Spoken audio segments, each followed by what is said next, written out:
Good morning, sir. Morning.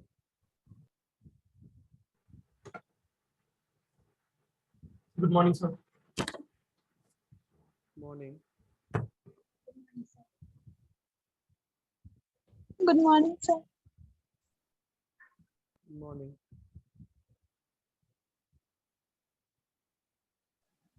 Good morning, sir. Morning.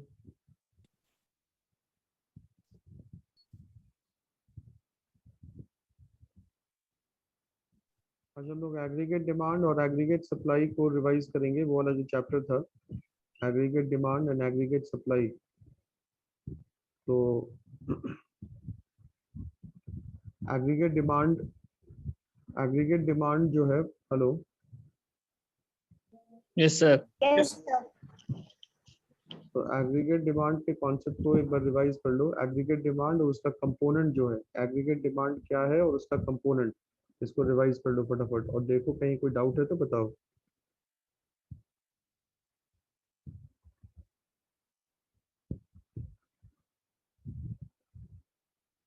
जिसको doubt होगा वो हैंड रेज करेगा। पहले पूरा पढ़ लो, उसके बाद एक साथ डाउट डाउट पूछना।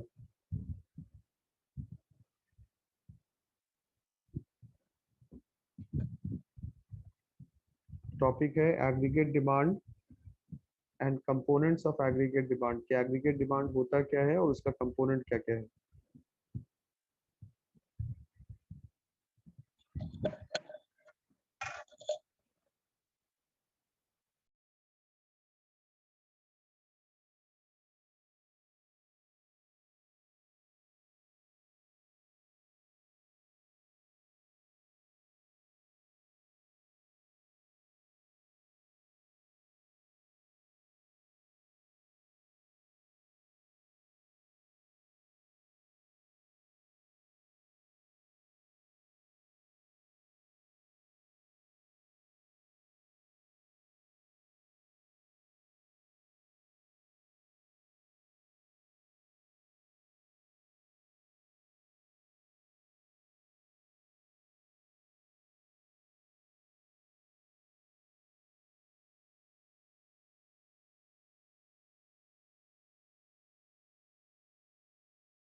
Hello. Yes, sir. Yes sir. ठीक है, पढ़ो। तो दिक्कत हो तो बोलो।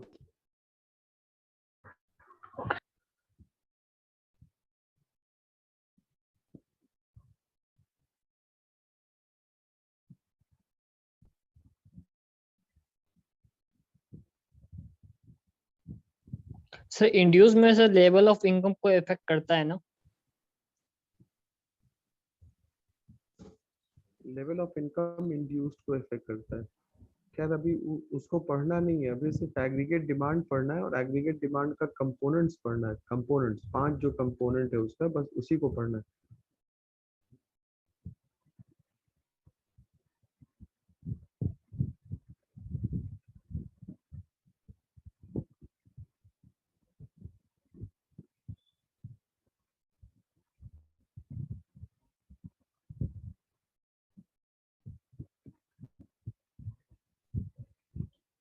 तो 4 components है mention 5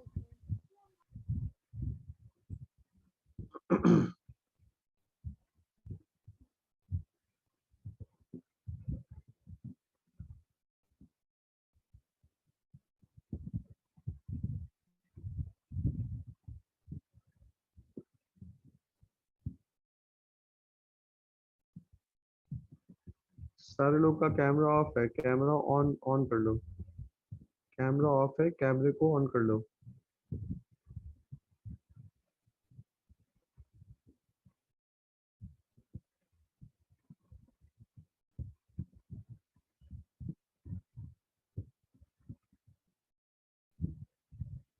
बैटरी चार्ज है सर।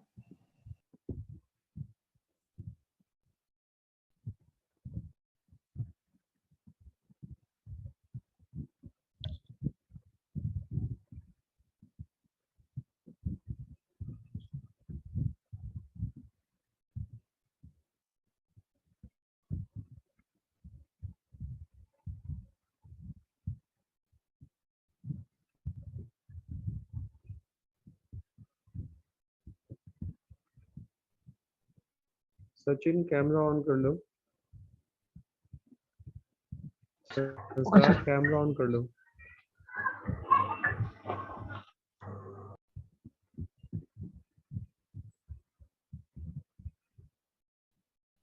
तन्वी कैमरा ऑन कर लेना। तन्वी अगर तुम सुन पा रही हो तो कैमरा ऑन कर लेना। Yes, sir. ठीक।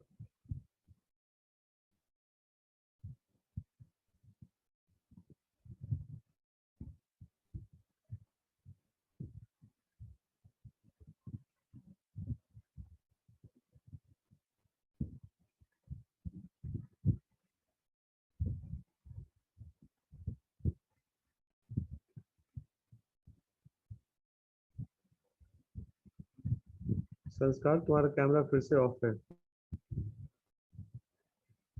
ऑन है स्टूडेंट सर, वो जिनका लोग जा रहा है कैमरा बीच बीच ऑफ। में। ठीक।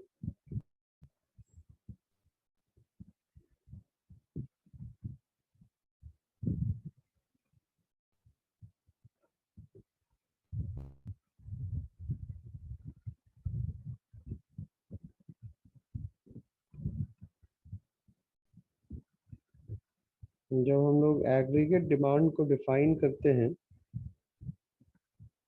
तो एग्रीगेट डिमांड कुछ और नहीं है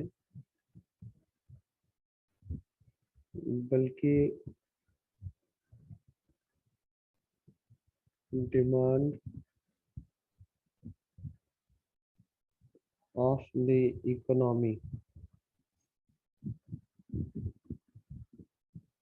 डिमांड ऑफ द इकोनॉमी को हम लोग एग्रीगेट डिमांड कहते हैं।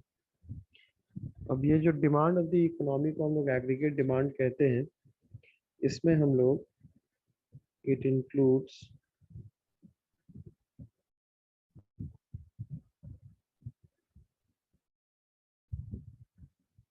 Only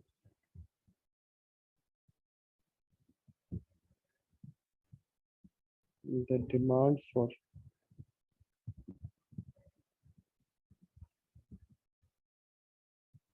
final goods।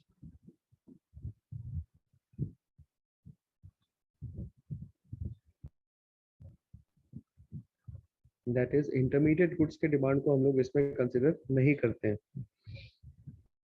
हम लोग ये भी कह सकते हैं कि aggregate demand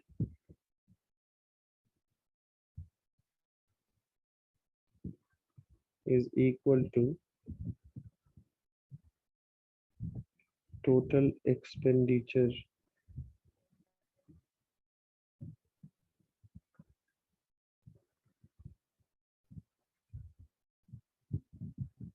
of the country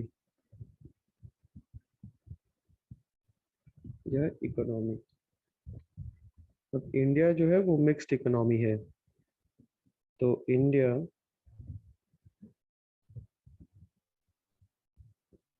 is a mixed economy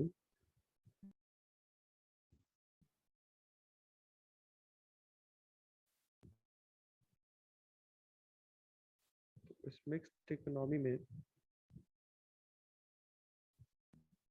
दो तरीके का सेक्टर है,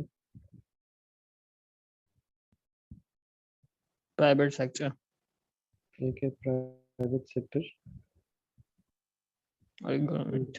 गवर्नमेंट सेक्टर, जिस हम लोग पब्लिक सेक्टर भी कहते हैं। तो प्राइवेट सेक्टर का भी एक्सपेंडिचर आएगा, गवर्नमेंट सेक्टर का भी एक्सपेंडिचर आएगा, ठीक है। तो अब अगर हम लोग टोटल एक्सपेंडिचर की बात करें तो total expenditure of the economy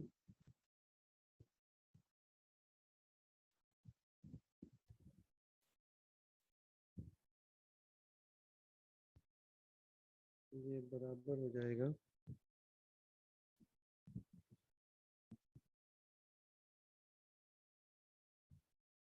private expenditure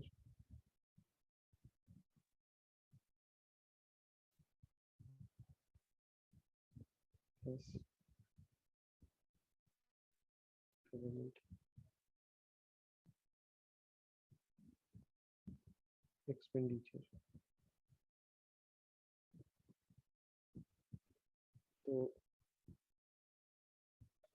अगर हम लोग अब एग्रीगेट डिमांड की बात करते हैं, इसको हम लोग शॉर्ट में कहते हैं aggregate demand is equal to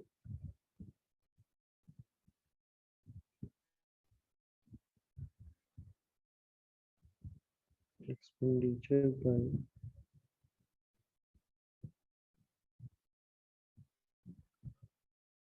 the private sector plus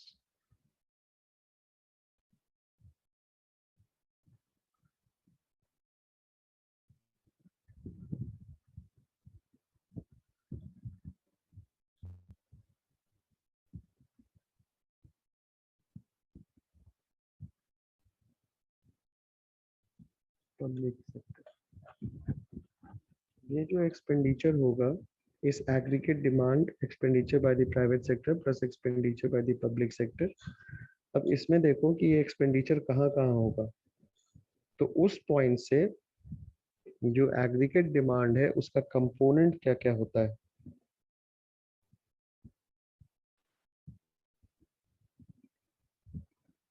components of aggregate demand, पहला होगा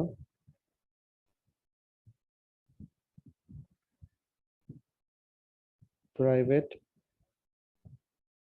फाइनल कंजम्पशन एक्सपेंडिचर, इसको हम लोग सी से इंडिकेट करते हैं। इसका मतलब क्या हुआ कि जो प्राइवेट सेक्टर के द्वारा, जो प्राइवेट पीपल के द्वारा डे टू डे कंजम्पशन में जो पैसा खर्च किया जाता है उसको हम लोग प्राइवेट फाइनल कंजम्पशन एक्सपेंडिचर कहते हैं, ठीक है। जैसे फूडिंग के ऊपर, लॉजिंग के ऊपर, ये सब कुछ आएगा इसमें। पॉइंट नंबर 2 जो होगा So उसमें expenditure गवर्नमेंट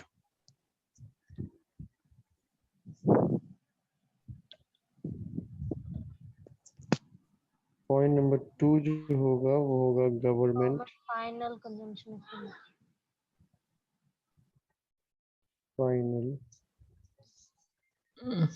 जो day to day administrative activities के लिए यूज होते हैं। एक्सपेंडिचर, इसमें क्या आएगा, ये administrative expenses of the government आएगा। ये सर जो सोशल वेलफेयर के लिए सब वो हम्म, सर पेंशन आपने लिखवाया तो स्कॉलरशिप। है ही। एडमिनिस्ट्रेटिव एक्सपेंसेस, ये जो एडमिनिस्ट्रेटिव एक्सपेंसेस होगा plus expenses on social welfare भी आएगा, plus expenses on social welfare, ये भी आएगा इसमें। तो ये जो सोशल वेलफेयर होगा, उस सोशल वेलफेयर में क्या क्या आएगा, फॉर एग्जाम्पल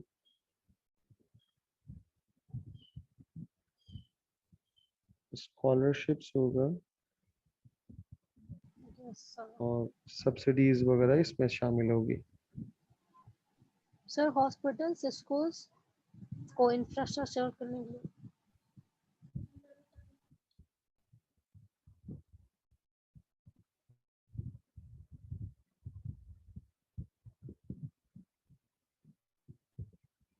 सोशल वेलफेयर के ऊपर जो भी खर्चा होगा उसको गवर्नमेंट फाइनल कन्वेंशन एक्सपेंडिचर पे रखेंगे।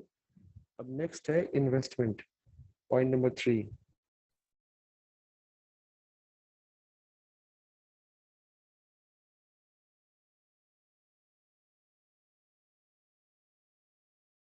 इन्वेस्टमेंट, अब ये इन्वेस्टमेंट देखना पड़ेगा कि ये जो इन्वेस्टमेंट है ये इन्वेस्टमेंट बाय द गवर्नमेंट होगा केवल, ये ऑटोनोमस इन्वेस्टमेंट को हम लोग यहाँ पे शामिल करेंगे।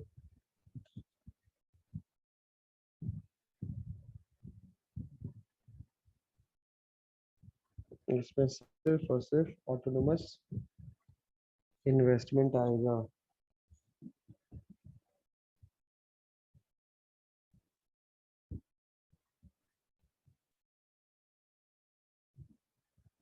और क्या आ सकता है, इंफ्रास्ट्रक्चर डेवलपमेंट एक्सपेंडिचर आएगा।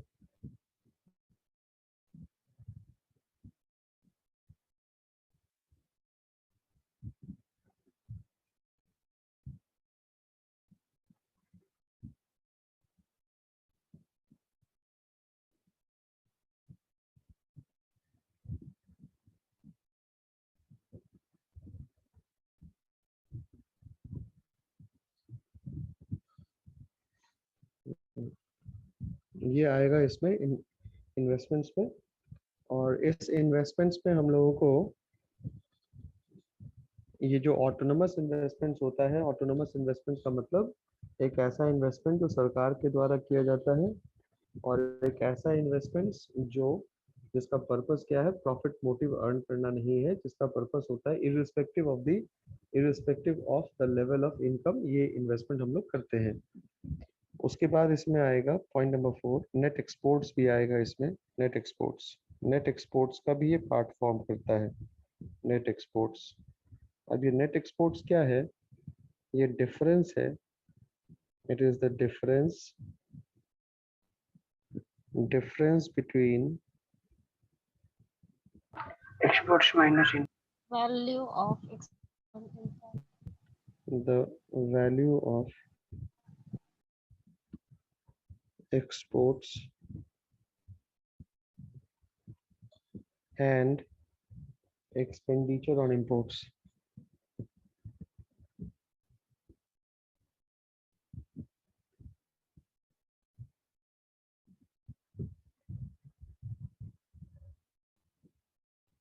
अब अगर इसको हम लोग सम अप करें तो ये हो जाएगा 10 aggregate demand is equal to C plus G plus I plus EX minus IN। और इसको अगर शॉर्ट में कहें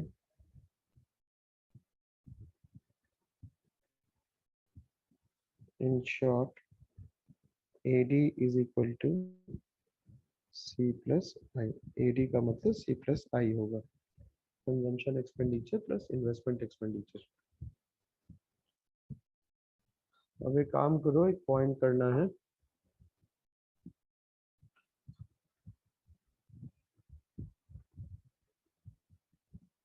जो नेक्स्ट जो तुम लोगों को पढ़ना है वो ये कि types of consumption,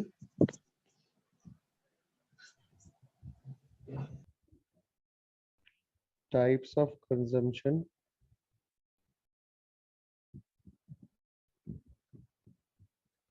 types of consumption में ऑटोनोमस आ जाएगा और इंड्यूस आ जाएगा, और फिर types of investment.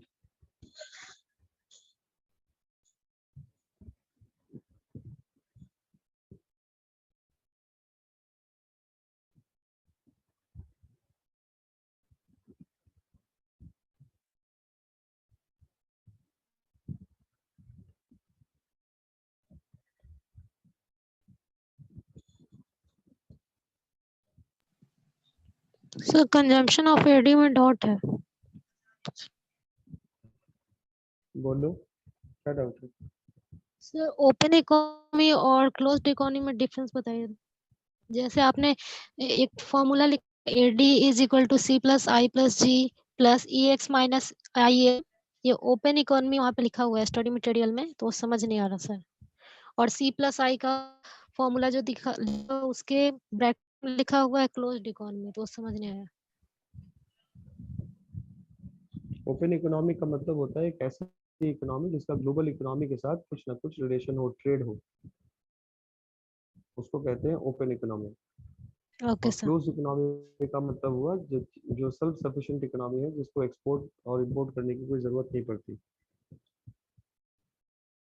Okay sir, with in Indian territory में ही रहेगा ना sir closed economy.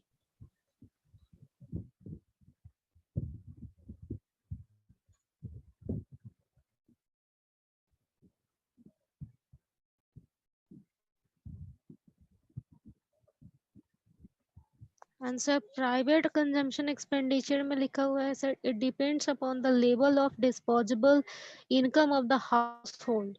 That means sir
ये टाइप्स ऑफ कंजम्पशन है, उसमें मैंने लिखा एक autonomous consumption,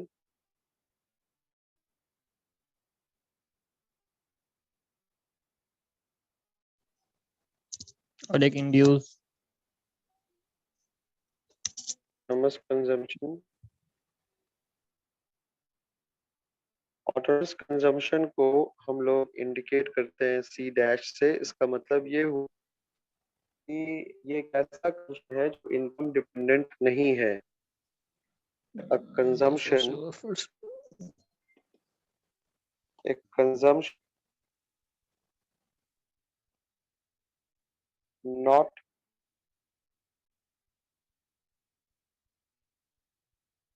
dependent upon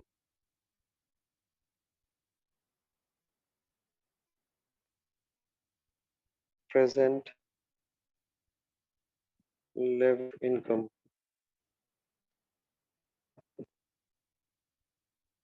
Not dependent upon present level of income. मतलब it is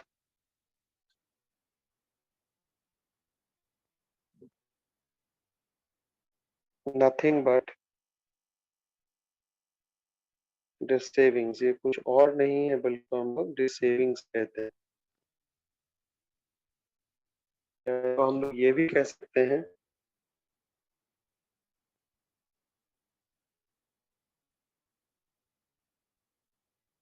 कंजम्पशन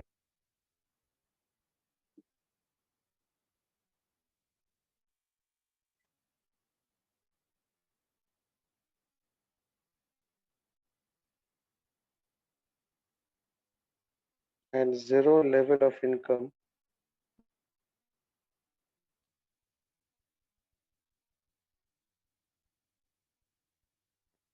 इसको हम लोग ऑटोनोमस कहते हैं। अभी ऑटोनोमस कंजम्पशन जो है वो स्टार्ट कहाँ से होगा, इसको हम ग्राफिकली कैसे शो करेंगे। मतलब जहाँ पे कंजम्पशन कर्व वाई एक्सिस पे होगा उस पॉइंट को ऑटोनोमस कंजम्पशन से इंडिकेट करेंगे। जो नेक्स्ट कॉन्सेप्ट आता है वो आता है इंड्यूस्ड कंजम्पशन का। इंड्यूस्ड कंजम्पशन, तो अभी इंड्यूस्ड कंजम्पशन क्या है? इस इंड्यूस्ड सर कंजम्पशन ऑटोनोमस हम लोग एमपीसी वाई कहते हैं, या इसको हम लोग बीटा वाई से भी इंडिकेट करते हैं। It is indicated by beta Y. Sir ये सब तो लिखा है चलो क्या बोल रही है? सर। क्या जो बोल सी रही हो? डैश लिखा है सर उसको सी डैश बोलेंगे या सी आर बोलेंगे सर? सी बोल सकती हो, सी डैश बोल सकती है, कुछ भी बोल सकती है। नहीं, कोई भी एक पर्टिकुलर नहीं होगा सर। Okay sir. सी बारिश।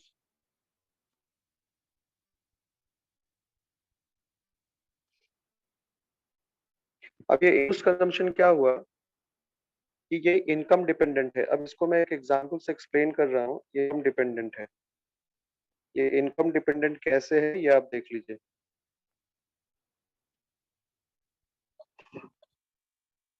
कि एक कंज्यूमर का income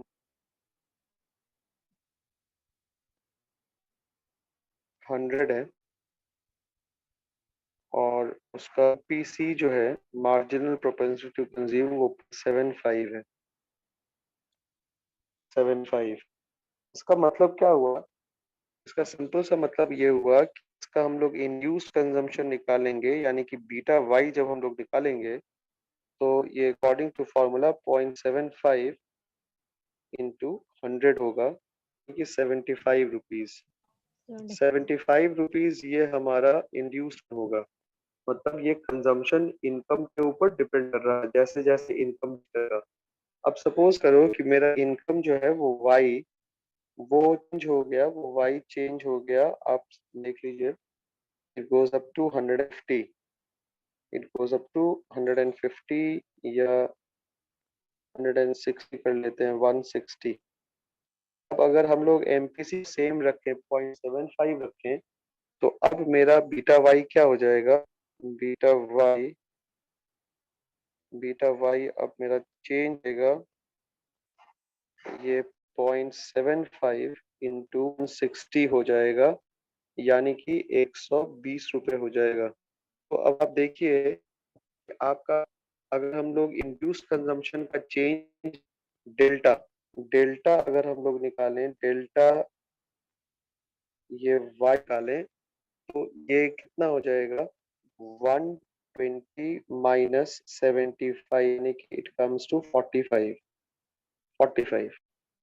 right. Change in income कितना हुआ? चेंज इन इनकम अगर आप देखिएगा तो 160 माइनस 100 यानी कि 60। तो अगर सारे मेरा इनकम बढ़ गया तो मेरा कंजप्शन भी 45 रुपए से बढ़ गया। इसको हम लोग कहते हैं इंड्यूस्ड इनकम। जो कंजम्पशन इनकम डिपेंडेंट उसको हम लोग कहेंगे इंड्यूस्ड कंजम्पशन। अब सपोज कीजिए कि यहीं पे अगर मेरा इनकम का लेवल 0 रहता, उसके बाद भी अगर हम कंजम्पशन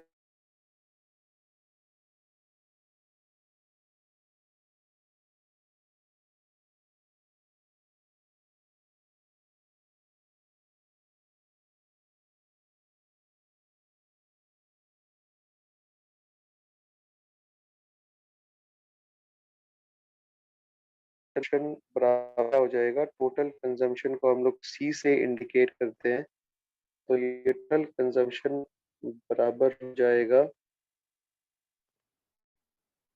सी बार प्लस या डैश प्लस बी। अगर हम लोग ऑटोनोमस इन्वेस्टमेंट्स की बात करें तो ऑटोनोमस इन्वेस्टमेंट्स क्या होगा? What are autonomous investments?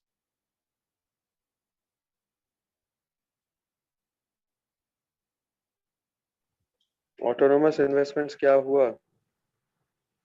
Those investments which are not affected by the level of income. and that are dependent Those upon investments, income. those undertaken by those government. Whose motive is social welfare. social welfare. Purpose of social welfare.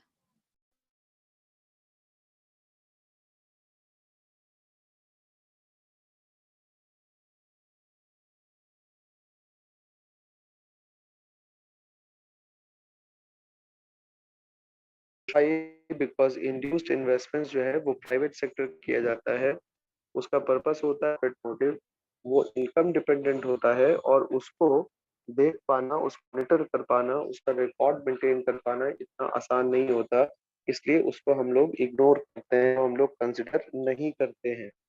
तो अब अगर हम लोग ये autonomous investment बात करें, तो जब आप एग्रीगेट डिमांड में ऑटोनोमस इन्वेस्टमेंट्स को देखते हैं, तो अभी मैंने लिखा कि aggregate demand is equal to C plus I, assume करते हुए कि इकोनॉमी में कोई एक्सपोर्ट इंपोर्ट नहीं है, हमारी इकोनॉमी एक क्लोज्ड इकोनॉमी है, तो हम ये मतलब इंक्लूड क्या करेंगे, और अगर इसको ब्रेक करके लिखें तो ये हो जाएगा सी बार प्लस बीटा वाई, ये हमारा हो गया कंजम्पशन प्लस इन्वेस्टमेंट्स। तो अगर इसको हम लोग, तो ये हमारा कॉन्सेप्ट है। अब जो टॉपिक एक बच रहा था कि किस तरीके से हम लोग डेरिवेशन पे कर आएंगे, डेरिवेशन ऑफ एग्रीगेट। तो derivation of aggregate demand curve जो है वो बहुत सिंपल है, अगर आप देखा तो डेरिवेशन में सबसे पहले roll number 19। Yes, sir. Have it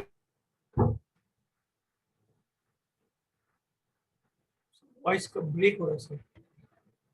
voice break हो रहा है सर। you taken?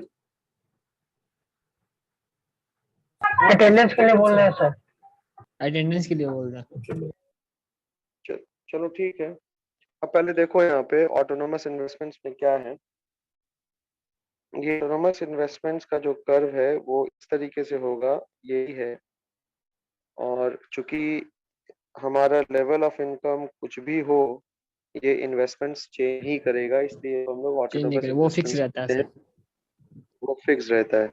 अब अगर हम लोग ऑटोनोमस कंजम्पशन और कंजम्पशन की बात करें, तो ये देखिए, ये वाला जो पॉइंट है जहां से ये स्टार्ट हो रहा है, ये वाला पॉइंट ऑटोनोमस कंजम्पशन है, और इसके बाद वाला जितना भी है वो सब यूज्ड कंजम्पशन को कर रहा है, यानी कि सी प्लस बीटा को ये शो कर रहा है। वाई अब अगर हम एग्रीगेट डिमांड को अब हम लोग ड्रॉ करें, तो एग्रीगेट डिमांड में सबसे पहले ऑटोनोमस इन्वेस्टमेंट का कर्व आएगा, उसके बाद हमारा ये कंजम्पशन और सेविंग्स का कर्व आएगा, सॉरी ऑटोनोमस कंजम्पशन और इंड्यूस्ड कंजम्पशन का इन्वेस्टमेंट। कर्व आएगा, और हाँ फाइनली ये जो कर्व आ रहा है ऊपर, ये एग्रीगेट डिमांड है जो कि सी प्लस को इंडिकेट करेगा।